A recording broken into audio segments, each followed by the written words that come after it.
भारत के पूर्व chief justice Ranjan Gogoi को सरकार की तरफ से Z+ सिक्योरिटी मुहैया कराई गई है। गोगोई पूरे देश में कहीं भी जाएंगे तो उनके साथ Z+ सिक्योरिटी ही रहेगी। आपको बता दें कि अयोध्या विवाद पर फैसला सुनाने से पहले भी तत्कालीन चीफ जस्टिस रंजन गोगोई को Z+ सुरक्षा दी गई थी। अब सरकार ने एक बार फिर से CRPF को रंजन गोगोई को सुरक्षा देने के लिए कहा है। रंजन गोगोई 13 महीने के लिए चीफ जस्टिस के पद पर रहे थे। वो 17 नवंबर 2019 को सेवानिवृत्त हुए। अपने कार्यकाल के दौरान उन्होंने कई अहम फैसले लिए। इनमें से एक अयोध्या राम जन्मभूमि बाबरी मस्जिद विवाद एक ऐतिहासिक फैसला भी शामिल है। जानकारी के लिए बता दें कि देश में नेताओं, अधिकारियों या किसी शख्स की सुरक्षा के खतरों को देखते हुए उन्हें सरकार के जरिए इस तरह की सिक्योरिटी दी जाती है।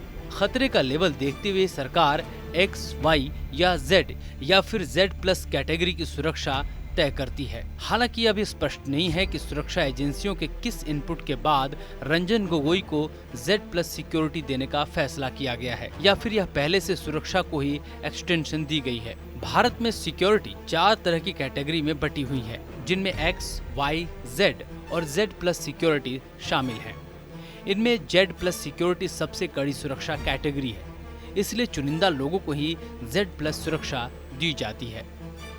आइए अब आपको बताते हैं कि चारों कैटेगरीज में डिफरेंस क्या है। X कैटेगरी की सिक्योरिटी में 2 सुरक्षा कर्मी शामिल होते हैं, क्योंकि ये बेसिक प्रोटेक्शन है और इसमें एक PSO यानी पर्सनल सिक्योरिटी ऑफिसर भी होता है। देश में फिलहाल 65 से ज्यादा लोगों को X कैटेगरी की सुरक्षा दी गई है। इसके बाद बात करते हैं Y कैटेगरी की सुरक्षा की। इसमें देश के वो VVIP लोग आते हैं जिनको इसके अंदर 11 सुरक्षा कर्मी मिले होते हैं। इनमें 1 या 2 कमांडो और 2 PSO भी शामिल होते हैं। इसके बाद नंबर आता है Z कैटेगरी की सुरक्षा की। इस लेवल की सुरक्षा में 22 सुरक्षा कर्मी शामिल होते हैं, जिनमें नेशनल सिक्योरिटी गार्ड यानी NSG के 4 या 5 कमांडो होते हैं। इस कैटेगरी में ज्यादा सुरक्षा दिल्ली पुलिस या CRPF की ओर से मुहैया कराई जाती है। वहीं सुरक्षा में एक स्कॉट कार भी शामिल होती है। कमांडो सब मशीन गन और आधुनिक संचार के साधनों से लैस रहते हैं। इसके अलावा इन्हें मार्शल आर्ट से प्रशिक्षित किया जाता है। इनके पास बगैर हथियार के लड़ने का भी अनुभव होता है। और सबसे बाद की श्रेणी है Z+ सिक्योरिटी की। इस सुरक्षा लेवल में किसी व्यक्ति की सुरक्षा के लिए 36 सुरक्षा कर्मी तैनात किए जाते हैं। इनमें NSG के 10 कमांडोज होते हैं। इस सुरक्षा व्यवस्था को दूसरी SPG कैटेगरी भी कहा जाता है। इस सुरक्षा में शामिल कमांडोज अत्याधुनिक हथियारों से लैस होते हैं। इनके पास लेटेस्ट गैजेट्स और यंत्र भी होते हैं। इस सुरक्षा के दौरान पहले घेरे की जिम्मेदारी NSG की होती है। इसके बाद दूसरे स्तर पर SPG के अधिकारी होते हैं। साथ ही ITBP और CRPF के जवान भी लगाए जाते हैं।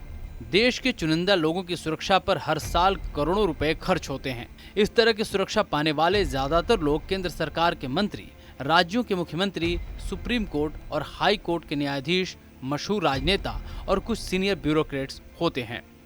आपको हमारी यह जानकारी कैसी लगी कमेंट बॉक्स में जरूर बताएं।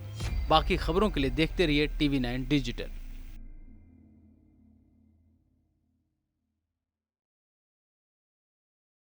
परवाह देश की, सोमवार से शुक्रवार रात 10 बजे TV9 भारतवर्ष पर।